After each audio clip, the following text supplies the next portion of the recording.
아멘. 할렐루야, 은혜의 아침입니다.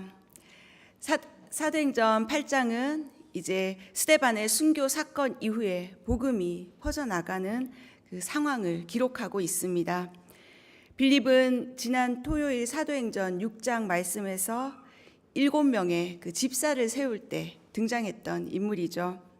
예수님의 제자 빌립과 다른 인물입니다. 그래서 헷갈리시면 안 됩니다. 오늘 이 빌립은 집사로 임명되었는데 그 그리스파 유대인으로 기록되어 있습니다. 하나님은 이 빌립을 세우심으로 인해서 유대인들이 가기 싫어했던 그 사마리아 땅에 복음을 전파하게 하시고, 오늘은 이방인 한 사람을 위해서 저 남쪽 130km 떨어진 곳으로 빌립을 보내는 그 장면이 오늘 기록되어 있습니다. 오늘 본문 26절에서 29절 본문을 다시 한번 다 같이 읽겠습니다. 시작. 그때 주의 천사가 빌립에게 너는 예루살렘에서 가사로 내려가는 광야길을 따라 남쪽으로 가거라 하고 말했습니다. 그래서 빌립이 일어나 가다가 길에서 에티오피아 내시를 만났습니다. 그는 에티오피아 여왕 간다게의 재정을 맡은 고위 관리였습니다. 이 사람이 예루살렘에 예배드리러 갔다가 본국으로 돌아가는 길에 마차에 앉아 예언자 이사야의 책을 읽고 있었습니다. 그때 성령께서 빌립에게 저 마차로 가까이 다가가거라 하고 말씀하셨습니다. 집사의 직분을 받은 빌립은 이제 성령께서 이끄시는 대로 복음을 전파하기 시작합니다. 사마리아 지역에서 복음을 전했을 때 많은 표적이 일어나고 믿는 사람들이 많이 생겨났습니다. 성령의 역사가 일어나고 부흥이 막 일어나고 있는 상황이었습니다.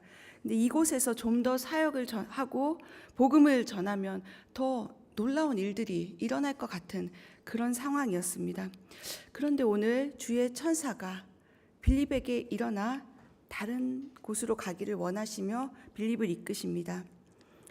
주님께서 빌립을 보내시는 곳은 화려한 도시도 아니고 평안한 그런 곳도 아니라 광야길을 따라 가야 하는 그런 험난한 여정이었습니다. 아무 설명도 없이 하나님은 빌립에게 그 길을 나아가길 오늘 요청하셨습니다. 광야는 물도 식량도 없는 오직 하나님의 인도하심만을 따라가야 하는 그런 길입니다. 사실 인간적인 계산으로 보면 수지타산이 전혀 맞지 않죠. 마음문이 활짝 열린 그 사마리아 땅에 가서 교회를 세우고 더 많은 사람을 전도해서 열매를 보는 것이 더 효과적일 것 같은 생각이 듭니다. 그러나 오늘 하나님이 빌립을 이끄시는 곳은 누가 있는지 또 몇 명이 있는지 어딘지도 정확히 모르는데 하나님은 가라고 나아가라고 하십니다. 때로 하나님은 그런 곳으로 우리를 이끄신다는 사실입니다. 아무도 없는 그곳에서 하나님을 더 분명히 바라볼 수 있도록, 하나님의 살아계심과 일하심을 더 확실히 경험할 수 있도록 광야로 우리를 부르신다는 사실입니다. 복음이 필요한 그 한 사람을 위해서 하나님은 오늘 거룩한 낭비를 하신다는 사실입니다. 그런데 이때 빌립이 하나님의 그 요청을 받고 사람도 없는데 거기 왜 갑니까? 이렇게 말하면서 순종하지 않았다면 어떻게 되었겠습니까? 아마 이방인의 첫 열매, 그 구원받은 첫 열매를 보기 힘들었을 것입니다. 하나님은 오늘도 순종하는 이 한 사람을 통해서 일하신다는 사실입니다. 여러분을 부르시는 그곳이 때로는 광야길과 같을지라도 순종하면서 나아갔을 때 그곳에서 하나님의 역사하심을 경험할 수 있게 됩니다. 하나님의 명령에 순종하여 떠난 빌립은 오늘 이곳에서 에티오피아 내시를 만나게 됩니다. 여왕 간다게의 재정을 맡은 고위관리라는 기록이 있는데요. 지금으로 치면 재정부 장관 정도 되는 아주 그런 높은 지위의 인물로 여겨집니다. 그리고 또 그때 이렇게 책을 가지고 있었던 것으로 보아서 아주 상류층이었을 거라는 생각이 듭니다. 이런 고위 관리가 오늘 예루살렘으로 예배 드리러 갔다라는 것은 그 신앙심이 아주 뜨거웠다는 것을 우리가 알 수 있습니다. 예배를 드리고 이제 본국으로 돌아가는 길에서 이사야 말씀을 읽고 있는 그런 상황입니다. 얼마나 간절히 말씀을 진리를 찾고 있는지 오늘 이 본문에서 우리는 알 수 있습니다. 우리도 보통 흔들리는 차 안에서 책을 읽으려고 하면 멀미가 나서 잘 못 읽잖아요. 그런데 이 마차에서 내시가 성경을 읽고 있었다는 것은 나는 좀 더 이 진리를 알고 싶어라는 그 열망이 있었다는 것을 알 수 있습니다. 예루살렘의 그 화려한 성전, 그리고 화려한 옷을 입은 서기관들과 박식한 바리새인들을 만났지만 이 구도자에게 아무도 그 진리를 가르쳐 주지 못했습니다. 하나님을 찾아서 그 영혼의 갈증을 해소하고자 아마 그 에티오피아, 지금의 수단 지역으로 예상되는데요. 수단 지역과 예루살렘까지 4,000km 이상을 달려왔는데 정말 상상도 할 수 없는 거리잖아요. 그런데 다시 왔던 그 길을 빈 수레로 돌아가야 하는 그 내시의 마음은 어땠을까요? 성전을 향한 열심이 있었고 먼 길을 달려와서 성전에서 예배하기를 원했고 하나님의 말씀을 간절히 찾았지만 중요한 것은 오늘 이 내시에게 구원이 임하지 않았다는 사실입니다. 구원은 나의 열심과 노력과 상관이 없습니다. 구원은 전적으로 하나님의 은혜로 우리에게 임한다는 사실입니다. 예수 그리스도를 믿는 그 믿음으로 구원받게 됩니다. 에베소서 2장 8절 말씀에 너희가 그 은혜로 말미암아 구원을 얻었나니 이것이 너희에게서 난 것이 아니요 하나님의 선물이라고 성경은 말씀하고 있습니다. 하나님은 저 멀리에 있던 빌립을 불러와서 잃어버린 그 한 영혼, 간절히 진리를 구하고 있는 이 한 영혼을 위해서 하나님은 일하기 시작하십니다. 오늘 이제 빌립이 이 내시에게 가서 말을 걸게 되고 오늘 마차에까지 올라서 빌립과 대화하는 장면을 보게 되는데요. 오늘 본문 30절에서 34절 말씀을 다 같이 한번 읽어보도록 하겠습니다. 시작.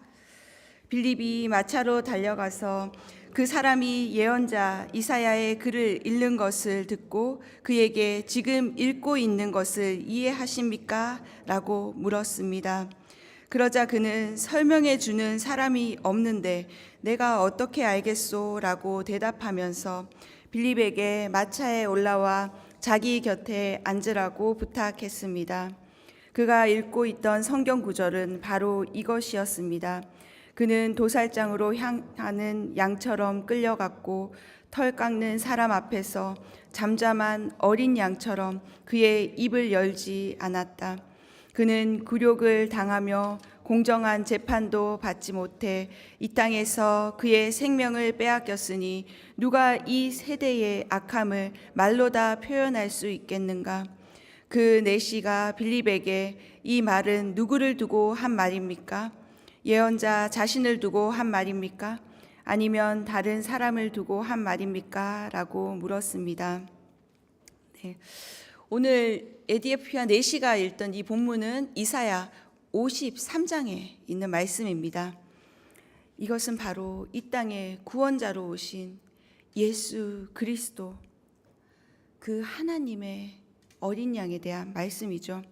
예수님이 오시기 700년 전에 이 예언의 말씀은 하나님의 독생자, 그 외아들이 이 땅에 오시는 고난받는 종의 모습으로 기록되어 있습니다. 모든 죄를 지고 가는 그 어린 양의 모습이죠. 빌립은 이 에티오피아 내시의 영적 갈망 그리고 그 배움에 대한 열망을 바로 알아차렸습니다. 오래전 이사야를 통해 보여주신 그 메시아의 모습을 도저히 이해할 수 없었던 에티오피아 내시는 영적 진리에 대한 목마름으로 간절한 상황이었습니다. 이렇듯 우리 인간에게는 누구나 진리를 향한 영적 갈급함이 있다는 사실입니다.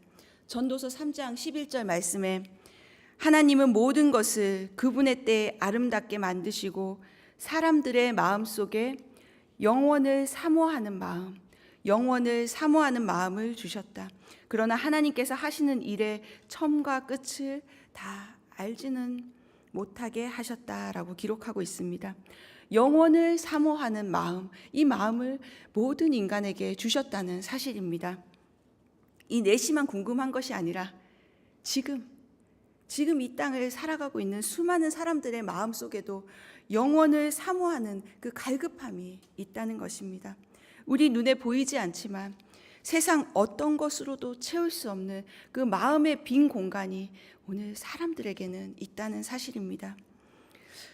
오늘 본문 이제 32절, 33절은 이사야 53장 7절, 8절 말씀인데요. 제가 이사야 53장 7절, 8절 말씀을 읽도록 하겠습니다. 한번 여러분 본문의 32절, 33절과 비교하면서 한번 들어보십시오. 그는 학대를 받고 괴롭힘을 당했지만 입을 열지 않았다.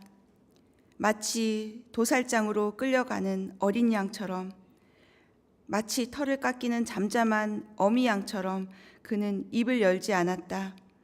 그는 강제로 끌려가 재판을 받고 처형을 받았지만 땅에서 그의 생명이 끊어지는 것을 보고서 그가 당하는 것은 내 백성의 죄악 때문이라고 있느냐. 구약을 잘 이해했던 세례 요한은 예수님을 만났을 때 세상 죄를 지고 가는 어린 양이라고 바로 그 예수님을 알아차렸었죠. 그분은 하나님의 구원 계획에 묵묵히 순종하며 나아갔던 하나님의 아들이었습니다. 오늘 이 본문에서 빌립의 순종과 예수님의 순종을 우리는 볼 수 있습니다. 신이 되신 인간, 이 땅에 육신으로 오신 그분은 그 예수님의 순종으로 말미암아서 죄 가운데 살던 인류에게 구원의 선물을 허락하셨다는 것입니다. 현재 이제 유대인들에게는 이 이사야 53장이 금서로 되어 있습니다. 그래서 유대인들은 아직 메시아가 이 땅에 오시지 않았다고 믿으며 계속 메시아가 오기를 기다리고 있습니다. 그런데 이 이사야 53장의 말씀을 읽은 유대인들은 예수님을 금방 이해하게 됩니다. 그래서 그 사람들을 메시아닉 주라고 다른 호칭을 부르기도 합니다. 그래서 예수님의 다시 오심을 기다리는 그런 믿음의 사람들로 지금 살아가고 있습니다.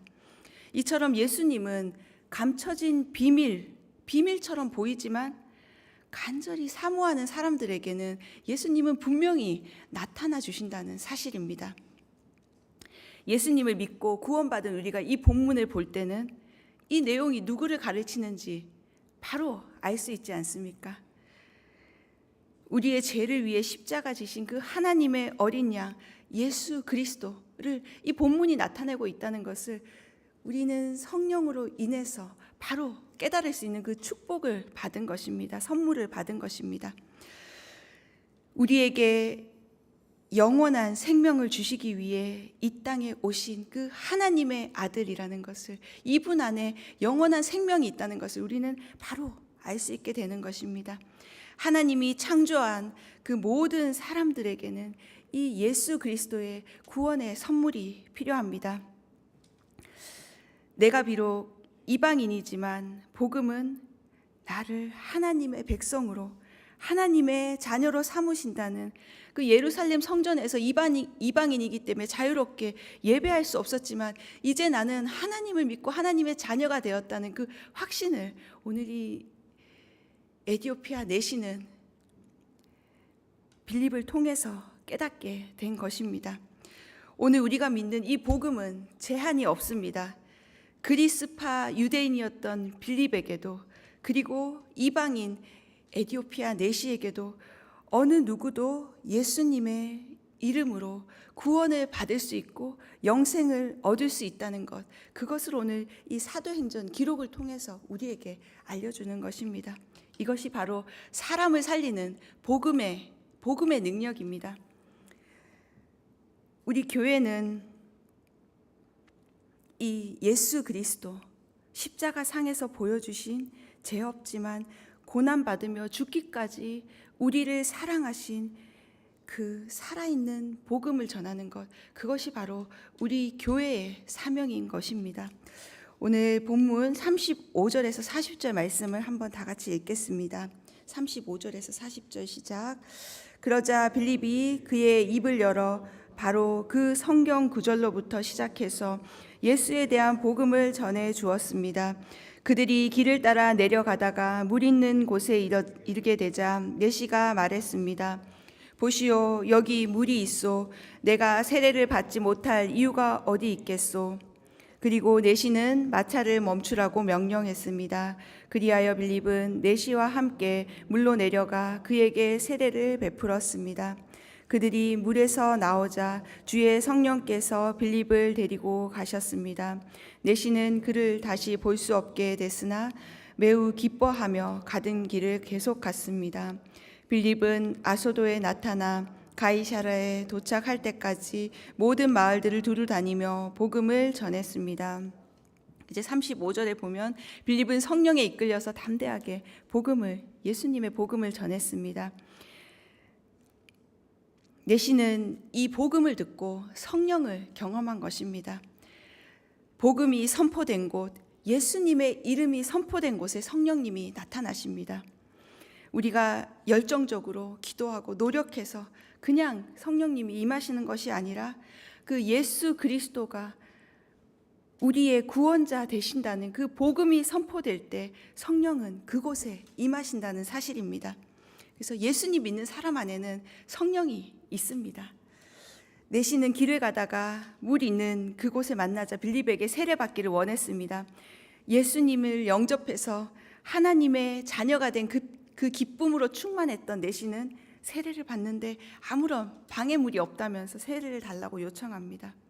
세례는 그리스도와 연합을 의미합니다. 에디오피아 내시는 이제 나는 죽고 예수로 살겠다는 그 믿음의 고백을 오늘 한 것입니다. 이제 39절에 빌립이 그 내시에게 세례를 주는 장면이 나옵니다. 그런데 되게 희한한 일이 벌어지죠. 당시에는 이제 침례식이었기 때문에 강에서 둘이 몸을 담그게 되죠. 물에 몸을 담그는 그 세례 의식 중에서 물 위로 나왔을 때 빌립이 갑자기 사라진 것입니다. 자세한 내용은 기록되어 있지 않지만 들어갈 때는 2명이서 들어갔지만 나올 때는 한 명으로 나온 것입니다. 갑작스럽게 그 빌립을 성령께서는 인도하셔서 오늘 다른 장소로 이끌어 가셨다고 오늘 기록하고 있습니다. 성령께서는 빌립을 통해서 복음을 전파하게 하시고 빌립은 그저 통로로 쓰임 받았다는 사실을 알 수 있습니다. 우리가 하나님의 일을 할 때 이래야 합니다. 나는 사라져야 합니다. 오직 성령의 영광만 나타나도록 조용히 그 자리를 떠날 수 있는 겸손한 자세가 우리 하나님의 일을 하는 사람들에게, 하나님의 사람들에게는 있어야 합니다. 내시는 이제 기쁨이 넘쳐납니다. 성령 충만을 오늘 기쁨이라는 단어로 묘사하고 있습니다. 이 기억은 내시의 평범한 삶의 큰 지표가 되었을 것입니다. 빌립은 이제 아소도라는 곳에서 복음을 전파하게 되는데요. 아소도는 그 예전 구약에서 저희가 사무엘하 배울 때 나왔던 아스돗이라는 신전이 있어서 우상 숭배가 만연했던 곳이죠. 그 우상 숭배가 만연했던 그곳에서 빌립은 오늘 담대하게 복음을 전하며 나아갔다는 사실입니다. 빌립을 이렇듯 초대교회에 충만한 한 사람으로서, 집사로서, 평신도 사역자로서 복음을 전하는 삶을 살았습니다. 하나님은 이렇게 하나님께 순종하는 한 사람, 그 한 사람을 통해서 계속해서 복음을 증거하고 일하고 계십니다. 순종은 하나님이 너무나 기뻐하는 성품입니다. 오늘 하나님이 나에게 주시는 순종의 자리는 어디입니까? 하나님께서 그 주시는 마음이 있다면 주저하지 말고 그 부르시는 그곳, 순종하기 원하시는 그곳으로 나아가시길 바랍니다. 여러분이 믿음으로 나아간 그 자리에서 하나님의 일이 시작됩니다. 오늘 성령 충만한 한 사람 빌립을 통해서 구원받은 그 이방인의 이야기는 예수 그리스도의 복음에 대한 하나님의 뜻을 우리에게 분명하게 알려줍니다. 이 복음은 인종과 신분과 또 민족과 성별 그 어떤 차별도 없이 누구라도 예수 그리스도로 인해서 하나님의 자녀가 될 수 있다는 것을 오늘 우리에게 알려줍니다. 예수님을 만나면 누구나 살아날 수 있습니다. 오늘 이 복음이 필요한 그 한 사람을 위해서 축복의 통로로 쓰임받는 우리 성도님들